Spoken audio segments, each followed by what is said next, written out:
Hi, everyone. I would like to welcome you to another episode of our Global Nomads Podcast. Today, we're going to talk to Peter Pleša. He's a director of business development with Geon Corporation, and his story is very interesting because he is a third generation into the business. The business has actually been around for 60 years. First built by Peter's grandfather, now run by his father, and now himself, his two brothers, and one sister are all together in the business.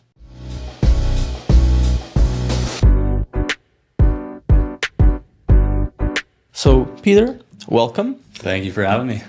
Thank you for coming to us and having this conversation. Absolutely. It's fun because, we're talking about immigrant stories. Some of those stories about first generation immigrants, but some of those stories like today about third generation immigrants. There you go. So good to have you here on the podcast.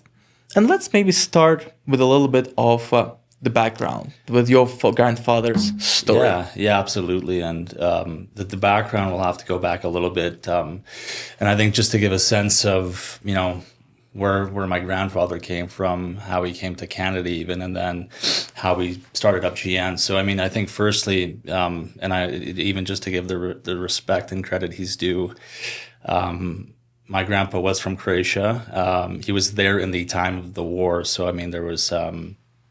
different challenges with communism, things of that nature.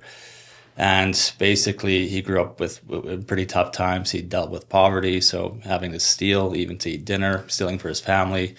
My grandpa's father was serving in the Ministry of Forestry within the government. So he was actually actively anti-communist in the government, working against it, right? And what ended up happening is the government ended up finding out and basically went to go kill him. Fortunately / unfortunately, they ended up killing his brother instead. My grandpa's father and him found out, and basically my grandpa's brothers had to flee Croatia, really escaping what would have been certain death. He actually had three brothers, so it was George, Nick, which is my grandfather, Nikola, Matthew, Peter, and my two brothers are Matthew, Nick, so it's Nick, Matt, Peter. My dad failed with the fourth one. It was a girl, but nonetheless, kind of keeping that history alive. But he ended up coming to Canada, visiting my grandmother in Quebec, where he first landed. At that stage, there really wasn't work for him out there in Quebec. They kind of just told him, hey, go to the Wild West and see what happens kind of thing. And my grandpa came with no language. He kind of used to say, I didn't even have two coins to make noise together kind of thing. So came in very tough times, very challenging times. Came over to the West. Basically, his trade was a journeyman machinist, hence why GN Space is in the manufacturing sector. First, he started working for just, other machine shops, if you will. And at the time, the immigrants were treated pretty poorly. So pay and stuff like that was substantially less than it was for the native folk here. So basically him and his brother decided, let's do our own thing. Let's start it up and see what happens. They ended up starting George and Nick's Machine Works, which today is the GNN in the GN Corporation. So basically just starting it from the ground up. Not really sure even how, you look at, and I didn't get it too deep into the history of my grandfather in Croatia, but just battling against oppression and, again, it was the communism aspect at that time, but the resilience, the character to stand up against it in times when it was very challenging, even, scenarios where he has a gun to his head and them telling him, put on the communist or we're going to shoot you. And he said no, right? And they ended up, he said, spitting on him, in different, different people. So, just a history of resilience. If you come to a country, if you put me in a country where I didn't know the language or anything, I'd probably be going back home and saying, I don't want to do this thing anymore. Albeit the situation was a bit different, but it's a pretty unique story. And that kind of, again, that character resilience against odds, to be able to start something that's now become generational, and I think he's not around anymore, unfortunately. But as time goes and we push ahead, I think it's going to be very exciting times for him to see from a different place, if you will. And we're all just extremely proud to have come from that lineage and that background. And ultimately, my grandpa set the foundation for us as a family here in Canada, and the ability to even being in business with your family. And I'm not sure what other people think of that, but it's really a pleasure to work together with your family in a way that you're all trying to push towards that same goal, right? And there's no, like, between my brothers and I, sister's in a bit of a different role, more taking care of the customers. My brother and I are all about kind of the growth and overall strategy of the business, but being able to work together and have that extra drive, if you will, and that does come from obviously it being our grandpa's company. It's kind of a special thing, and I think you don't take a lot of time to really reflect on those things, but it's pretty special. So yeah, I mean, it's a really unique story, and there's a lot more to that I didn't say, but just very proud of where we come from, what my grandpa was able to accomplish, and hopefully we continue to grow that and make him proud. Dear friends, I would like to take a quick pause right now to say thank you to Sergey from New West Video for helping out with all of our visuals today. And if you want to find out more, there's a link below. And I would also like to say thank you to Angelica for helping with all the social media marketing. And guess what? There's also a link below to find out more. And also, one favor from you. Please like and subscribe, and share the video with your friends and family. Thank you for sharing this background. Honestly, I didn't know that GN, what it stood for. I always looked at it. I kind of never questioned about it. So it's good to know now actually what it stands for. That's actually very cool. Yeah, exactly. Now it sounds a lot better, doesn't it? It does. Yeah, there's history to it. Yeah. And I do appreciate the story as well. I mean, we're all, like, I myself also from that part of the world, right? Like from Eastern Europe, I usually say. Yeah. And going through the challenges that we always go through for some reason is not easy, especially during the times when there's war and all those times. And I find, when you talk a lot to the people who immigrate even today, you see so many different people immigrating for so many different reasons. Some came here as refugees. Yeah. Some came here more like myself, where we had a goal to come here. And you see all those stories are so different and so unique. And I like the chance to actually bring those stories to life. Yeah. But in your grandfather's story, when you think about like what he faced, what he went through, what do you find yourself thinking most of? What resonates the most with what you're doing today?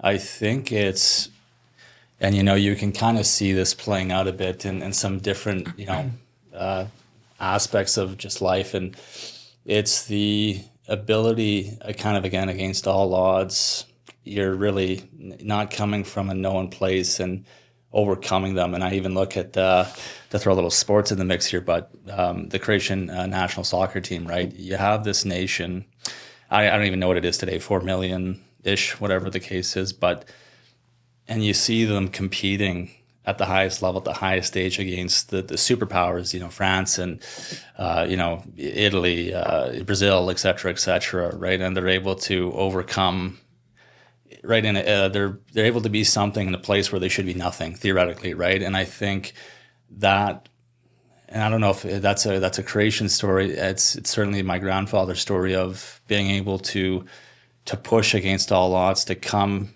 right, to even survive the way he survived, him and his family,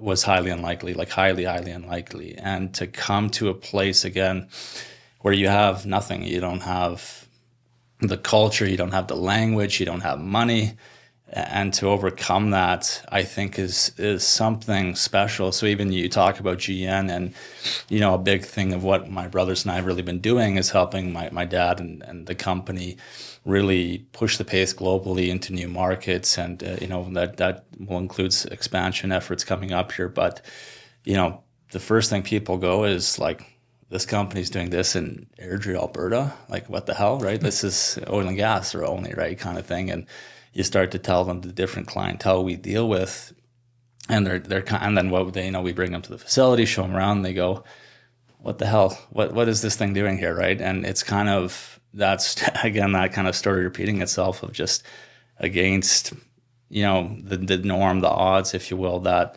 something special can come from that. And I don't know if it's, again, the DNA of the Croatians, but it was certainly the DNA of my grandpa and that kind of foundation and legacy he was able to build, right? And so that's a pretty special thing. And like I said, you don't take as much time to reflect on these things. So thank you for that. But it's pretty special that, the kind of character and resilience he would have needed to push through all those different things. And I don't know if I was 25% of the man he was, I think that'd be a pretty good deal. So, yeah.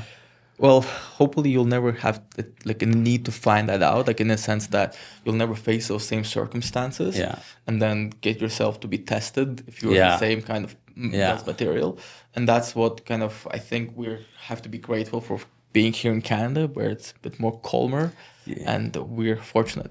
Yeah. But one thing I'll tell you about the note that you made about soccer/football and the Croatian team.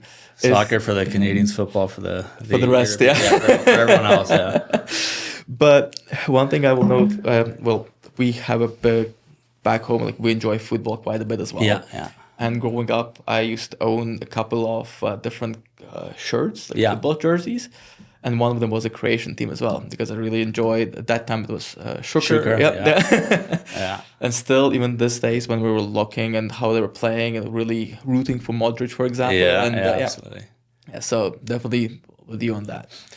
But in terms of, you were mentioning the company's expansion, new markets, and not just new markets, because it's not only about new countries that you're planning to enter. It's also about new industries.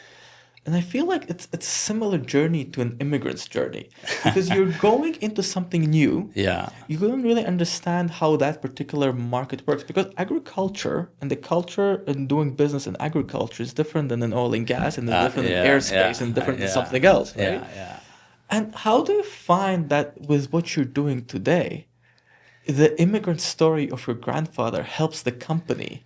It does. And I think, you have a lot of great points there. And it kind of gets weird, right? When you start talking agriculture and aerospace and, you're like, what the hell do those two things have to do with each other, right? And, we'll have a product coming out we feel will be transformational, as you know, in the agriculture forestry sector, hopefully making some really good announcements in the coming months here. But it's about that ability to adapt, right? It's the ability to adapt to different circumstances that you're going to face in those different industries, right? And I think you look at, again, this is much easier adapting than what they had to go, like my grandfather, right? But it's your ability to adapt and understand how's the game played for these industries, right? And how's the game played in the different countries?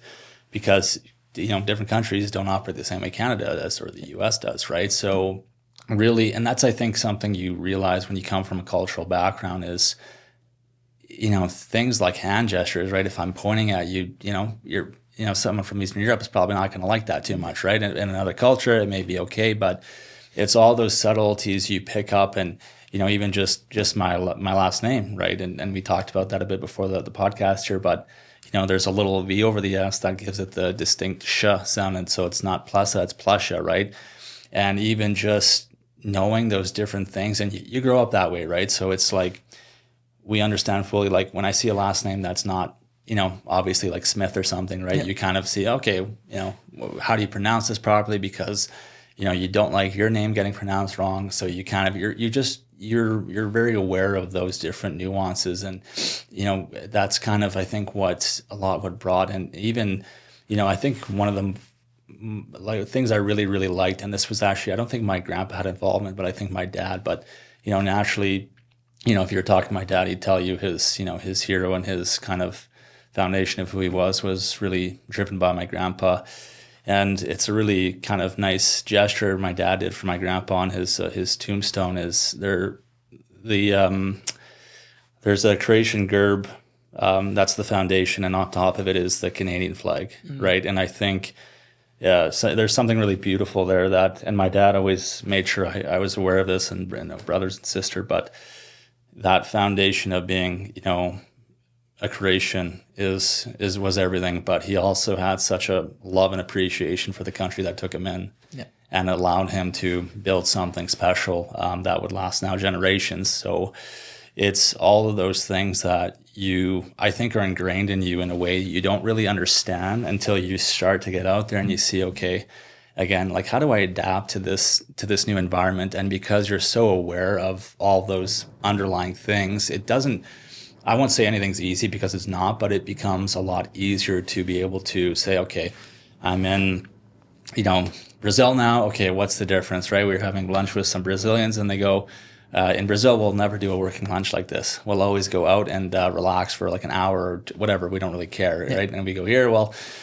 we're lunatics here, right? We'll work until we're literally dead. So it's just those different things, and you can start to, in a good way, extract that from the people you're dealing with to say, how does this work, right? And I think having that immigrant background, that foundation from my grandpa, you again are able to dissect and ask those right questions to really be able to approach and adapt to the different areas and the international market. So, yeah. And it's beautiful. I really like also the analogy of the tombstone. Yeah. With the Croatian herb and then the Canadian flag. Yeah. Because I find that, we bring our culture. Yes. But we have to adapt to the new culture as well. Yes. We have to be thankful to where we're coming. Yeah. And that helps the assimilation Yes. process, because you are bringing something positive for your culture. But there's a lot of positives here as well. Yes. And that's how we become better humans in general, 100%. by adapting to each other, by learning from each other. 100%. And you have to, not to go into a full immigration discussion here, but certainly he was, like I said, it was profound enough that was something my dad remembered. And he explicitly made sure we knew was the love and that grounding and foundation within Croatia. It will never leave us, our kids, and all that kind of good stuff. But the appreciation for what Canada did for him was, it was appreciated, remembered, and he, even in the end, just kind of saying, I'm a Canadian now, right? Which is pretty special, especially considering what they did to see, one day, what would eventually be a free Croatia, right? So, but that appreciation, and like you're saying, to say, we love our culture, we'll celebrate it, but we also can adapt to what we're, to this really nice country that brought us in and allowed us to kind of live the Canadian dream. Exactly. And on that note, then I do have another question about, you have your Croatian roots, and you have the Canadian background as well. Yeah. You were born here, you were raised here, and your father was born here as well, actually, right? So you have those two shaping you. And how do you find, have you ever been in situations where you were caught between the two, or have the two identities been always working for the best of you all? With the hardest dilemma I had was when Canada played Croatia in soccer, right? I had to cheer for Croatia naturally, but that was probably the hardest I got. But no, I think that instillment of, there's a beautiful thing to never forget where you came from, understand that is absolutely your foundation, and then to be able to have the Canadian side, and we grew up, we Croatian church, school, and very immersed in the culture, but even things like hockey, my grandpa came to love, and those types of things that again, there wasn't an overlap. I don't think there was ever a time where it was like this was the way and this wasn't the way, because of the two culture clashes, and relatively speaking, I think the cultures are quite similar on a lot of different levels, but I think they worked in unison and in a very special way that we never really had the conflict. It was about, again, keeping that foundation, understanding where you came from, but realizing the opportunity and the beauty that being a Canadian gave, and today, even they started soccer clubs, the Canadian Croatians, and all those types of things. So, it was I wouldn't say it was ever a challenge. It was something that it almost was just celebrated and enjoyed. And again, just have that love and respect from my grandpa, did my dad, to me, for both cultures, because they're both beautiful cultures. Yeah. And that is great. It's good that, the two cultures never crashed. Yeah. I think it's very important that they kind of merge together into you. Yeah. And that you were able to benefit from the both. Yeah. Because sometimes you see that maybe when the culture is a bit more different, it's harder. Yeah. But it's still possible. Like it's not like it's an impossible thing. But I think it's good that you have never faced those challenges. Yeah. But in terms of that upbringing and in terms of that kind of background you have, and in terms of leadership, because you are in more of getting into that leadership positions and into bringing the businesses into new markets. Yeah. How do you believe that your upbringing, your dad's upbringing, have led to where the company is now? And has it been a different attitude in terms of, taking risks? Yeah. Well, I think that's a great question. And to give a bit of, I like speaking on for myself, a bit of context on kind of what I do is a mix of intra and entrepreneurial activities, right? So utilizing the great foundation of the existing business to diversify into different markets. And then the other half is bridging completely, I guess not completely outside of it, but in a space where we're much more product focused and pushing globally, right? So with that said, and I think it pertains a bit to the leadership journey that I'm on, is at this stage, you get to a point where if you don't kind of win with what you're doing, it doesn't matter. So, the people that are, I lead in the organization, my approach is kind of driven by giving them the vision, involving them in what's going on so that they see, okay, there's a path forward. There's, all the things we're doing are actually mattering, right? But it's not at that, like with what I'm doing specifically, I mean, not the core business itself, but where it's a bit more fixed and it's, you have that more mature space, right? It's a bit, again, on that entrepreneurial side. So with where I'm at, it's about, and I mean, risks certainly a part of it as well, but it's, again, bringing life into those new markets. And, for leadership, I would say even preceding that for me to be a good leader is being someone worthy of being followed, right? And I think that's I'm kind of getting out of that stage of becoming someone worthy of being followed. And I think that's a pretty big task, right? Because when you think about it like that, it's like, okay, well, who's someone I would want to follow, right? Are they, they're competent, they have confidence, they're, sharing things with me that tell me that we're actually doing something, going somewhere as a company, what I'm doing is mattering, right? So I think that that's, a part of the focus. And you get to the upbringing side where, okay, right, we're really, my grandfather, my father, you're continuously building something from nothing, right? Yeah. And I think that, my grandpa, my dad, they've been able to bring people along on something that's exciting and, novel methodologies, technologies, interesting things that people want to be a part of, right? So I think that drive to say, okay, and I understand fully that I'll need to evolve as a leader as the, stuff gets to be more mature and all that, that kind of growth happens. But, where I am today is about being someone that you'd love to follow, right? And I look at my grandpa and you kind of say, well, that's a guy I'd like to follow, right? He was, even just, we had now kind of they're aging out, most of them, but a lot of the machinists that worked with my grandpa, you can have those conversations and unprompted, they tell you about what he was and what he meant to them, right? It just willing to show them how to do things better and take the time with them, and have that level of respect and I didn't necessarily have the chance, obviously, to see my grandpa, with people kind of thing, but certainly that would have trickled down to my dad. And I see how my dad is about, enabling people to be the best version of themselves, at least at the business side. And, I kind of look at that and say, well, I don't mind that as a start for my leadership journey, again, pertaining to where we are in regard to the things I'm doing, right? Which is, again, really all new and novel things. So yeah, I think the thing is, looking at it and saying, this is a guy I'd want to follow, and I want to be that person for the people that work for me, or whatever you want to call it, that they say, this is a guy I want to follow. He knows what he's doing. He's competent. He's confident.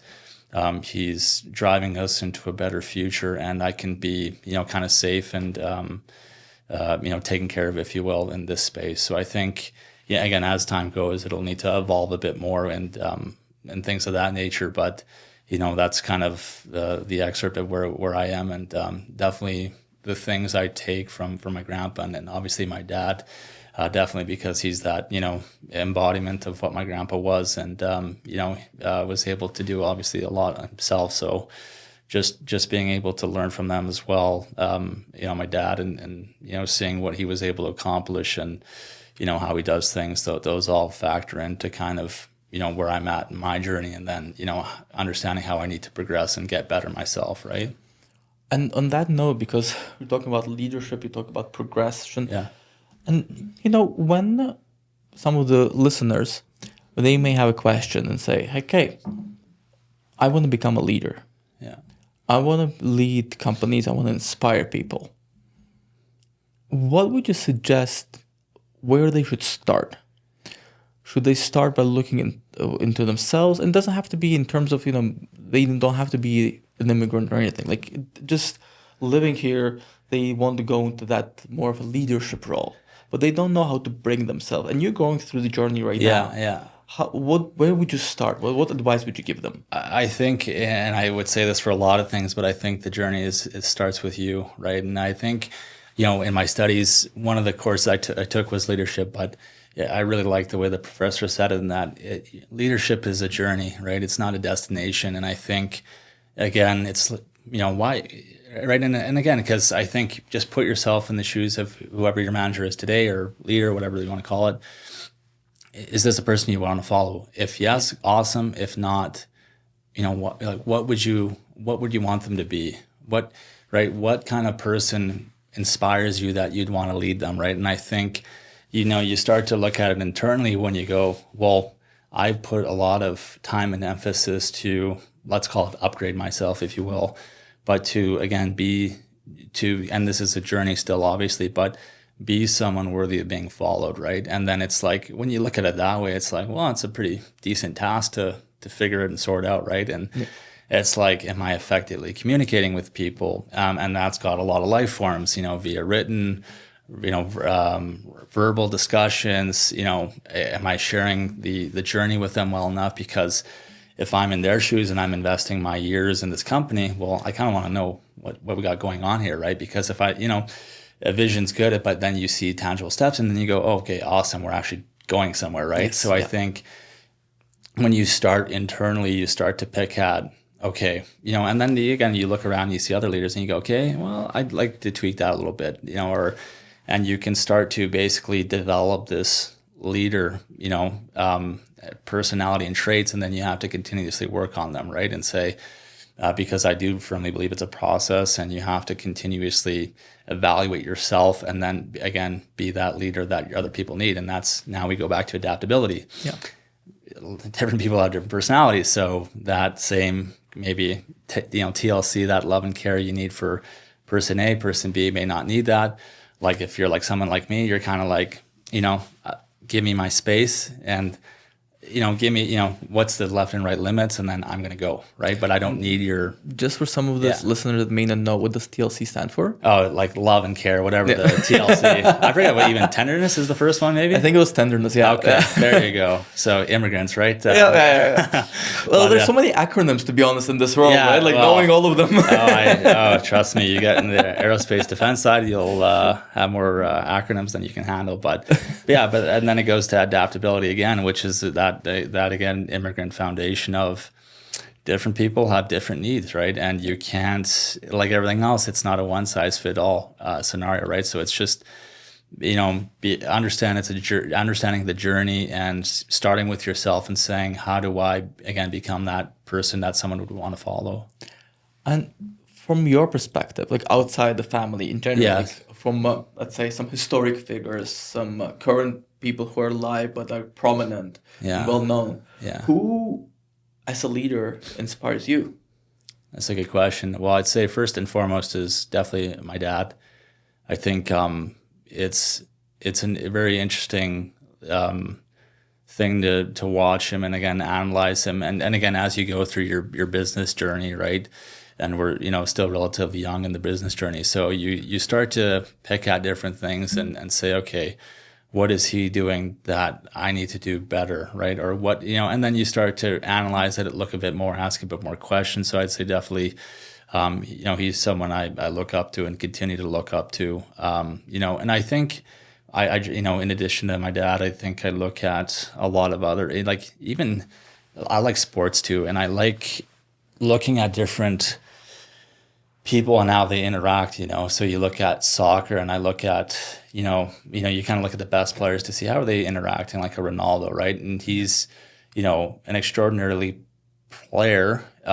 He's got, I think, a healthy selfishness, which drives you to score as many goals as he does. But, how do they pick up their team? And it's those little things of, picking the guy to take the shootout a few years back when the guy was down and needed a lift, and Ronaldo's obviously like a penalty taker, right? So, that's, he's going to eat that up and want to score. But, putting in, allowing other team members to thrive. I think you look at the NHL, the Florida Panthers who just won, and you look at that team and you're going, the last shift of the game, the coach was intentional about putting on that fourth line because he said, if not for your guys' shift or whatever in the Toronto series, we wouldn't be here. Or, the leadership, like the Barkov and whoever from their assistants and captains of the hockey team saying, the first person they picked to hold the cup was the guys who never did it before, right? And it's all those unique things that you kind of pick up on and you go, how do I learn from those things and then start to kind of implement it, in my own sense, right? So I think, I couldn't just pick out one leader and go, okay, that's the guy I want to be like, but it's more so, about what, like, Elon Musk, for instance, obviously there's different controversies there, but he obviously did something pretty well along the way, right? And you go, well, that guy is a heavy duty into the vision, right, of the company, right? And we're going to go to Mars, and however feasible that is or isn't is another question. But everyone's excited and everyone's driven, and so it's those types of things I look at and say, what kind of pieces would I like to pluck from different things and people that are going to add value to myself. So yeah, again, not necessarily one person, but just looking around the sphere and saying, I even like the general calmness of like, look at the Florida coach. And I like to listen to coaches like Dana White from the Ultimate Fighting Championship and just get that's a different personality thing for that company. But you're right, you couldn't be that way, I don't think, in a big, like a regular business setting. But, just driven, relentless pursuit. And obviously things have gone pretty well for these different types of people, right? So I think it's like, who do I want to be like? Well, I want to be like successful people. So, that's a good place to start. And again, it can be sports, it can be, these different areas, government, depending on, whatever. But, so yeah, just picking and learning from different people and saying, these are things that, I want to implement or look to implement in the future when it, again, depending on your journey, but. And I like how you talked about selfishness. Yeah. And the fact that a good leader is not too selfish. Yeah. I mean, you have to have the ability to be able to let the others flourish. Yes. Because at the end of the day, as a leader, if you let your team flourish, you will flourish with the team. 100%. Right? Like you will shine anyways. Yeah. But if you only want to shine yourself without helping your team shine, that will be very short-term lived. Yeah. You cannot have that on a long-term scale. Yeah. And I think that's totally true. And kind of going back to what I was saying about my personality is like, just give me the parameters and then kind of get off my back and let me be, and I'll do and I'll perform kind of thing. Right. And I think, like I said, depending on your journey, but I've kind of generally applied that with, the people that are, on my team and saying, here are the kind of parameters, here's what's going on. And because it's like, it's like anyone, if you're doing what someone else is doing or you're overly involved, you're not doing what you should be doing. Right. So I think to be effective, you need everyone in their lane and being, having autonomy. It's like, I trust you, do your job. It's like you can come in at, 30 minutes late and leave 30, right? Like, it's like, if you do your job, like, in a good way, I don't care about those aspects, right? But if you're doing your job and you're successful, I mean, there's no better story, because you'll never grow, you'll never scale, you'll never be successful if your people aren't successful, right? So it's like, how do you optimize their success? How do you help them be autonomous, so that basically it's like, this is your portion of the business, and whatever it is, engineering this or supply chain, whatever, that's your baby. Go run it and be awesome. If you need me, kind of call me, kind of thing. But outside of that, I trust you to be successful here, because you're competent. You know what you're doing, right? And I like that also, because one of the analogies that I always had, like whenever, leadership came and would say something like, oh, we're a company, we're a big family. That's a kind of no to me, because like, you're not a family. Like, a family is the family, and in your case it's different. Like, you're like, it's you have the family, it's a leadership and all that.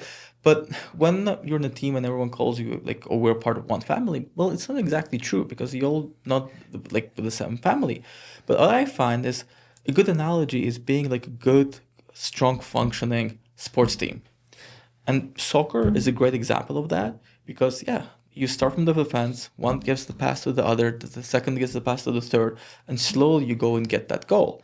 And if something happens, you have the way to protect your goal as well. Yeah. So I feel that is a good analogy, and that's what you're talking about as well. Like, you didn't say that, I was about to. So there you go with the sports team. I completely agree with that analogy, and like sports. And again, you look at the stakes of the hockey final, the NHL, the World Cup, the Euros that just happened there. If one person isn't carrying their weight, you will feel that, right? And it's like business, especially like in the manufacturing side, it's where everything is so interdependent on each other. Like, we need everyone to be successful, because if one person is just not doing well, it's going to be felt somewhere, kind of thing, right? And I agree with you completely in the sports team analogy. It's, if someone you look at I'll use the NHL final because it just happened, but it's like if one of Florida's players was off, or the goalie, like, good luck, right? Like, you're never winning, right? So I think that's in business, and hopefully you don't have a single point of failure kind of thing. But point being is, it really does take the team it takes a team to accomplish great things. It's not an individual. I just liked your comment also at the beginning that you said not a lot of people knew where Croatia is. Yeah. I still have that challenge. So as you know, I'm from Azerbaijan. Some people cannot still pronounce the name of the country. Azerbaijan. Yeah. Good. Excellent. It's been a good interview so far. But I remember the first day. So I just arrived to Canada. Yeah. I went to receive my SIN number. Yeah. And when you come in to receive to that office, that those people see quite a bit of immigrants. Sure, yeah. And he looked at my passport, and he's looking at it, trying to read the name, and he's like, "Is that even a country?"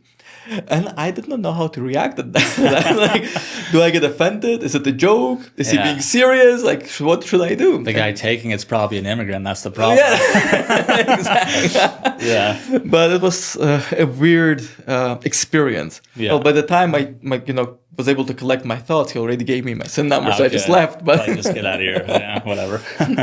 But it was an interesting experience. And then maybe just one last piece to finish up this conversation is because you talked quite a bit about being a leader and inspiring people. So to our listeners, to the podcast, we would like to inspire people as well, right? Like some are going through challenges similar to the ones that your father faced at the beginning when he just came. And it's easy to lose hope while they're going through the day-to-day struggles. So I want to leave and end this with something inspirational. So maybe you can share something that you believe would motivate people to continue to see that there is a light at the end of the tunnel? Yeah, that's an interesting question. I think, and I'm in this aspect, I'm a believer in kind of doing things in a sustainable manner, meaning, it's like if you work out really hard for a day for 2 hours, the rest of the week's gonna suck. But if you work out really hard for 30 minutes, and do that over 3 or 4 days in the week, it's more sustainable, and it's more sustainable in the long term. So I think that, one of the things I've learned is because every day is not an awesome day, right? And I even find myself too, and this doesn't happen often, but a couple of days of just like droughts where it's like, just don't feel myself, like kind of, depressed, if you will, but not depressed in that kind of way, but just don't feel great. Yeah, feeling down, Stuff's feeling not blue, going well, and I just one of the things I literally tell myself is just like, you know what, just go through it. Like, allow yourself to feel these things, allow yourself to know that, and it ends up being a couple, like literally 2 days, and then I'm back to feeling myself. But it's just, I think not getting too high, not getting too low is another critical lesson I've learned. And knowing, and it depends if faith is your religion, or faith is a part of your what you do and who you are. And I think that certainly the Christian side of me helps that point of praying and going, okay, what's is anything I'm doing gonna matter? Is this that? And just kind of praying and being like, surrendering yourself to something higher, I think is very powerful too, to say, this isn't in my control. I'm doing the best I can, and whatever's going to happen, it's not under my control. So I don't want to stress about it. So it's kind of like, God, again, whatever your religion or side is, but giving it to something to say, take care of my worries, and I'm just going to try to do what I can do. Right. So that's kind of a few of the things. And then, again, kind of look around you, right? The world's not on fire. There's a lot of great things happening. Conversations like this, there's a lot of great stories, big and small. There's a lot of positivity out there. And I think, just try to remember those types of things when the hard times do come, because they will. But, looking outward and saying, again, we're going to be okay. The world's going to be okay.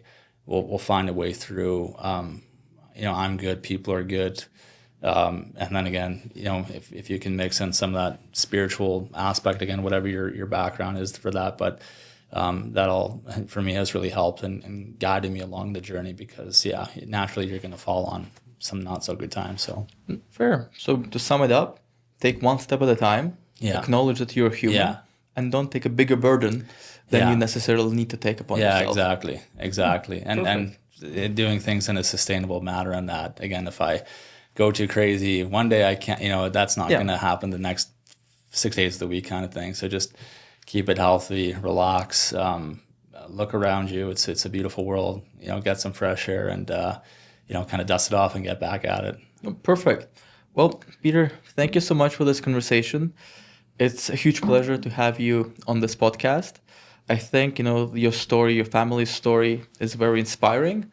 I hope it was inspiring and interesting to our listeners as well. I'm sure it was. Well, thank you again. Thank you so much for having me. Absolute pleasure. Appreciate it. Thank you, sir.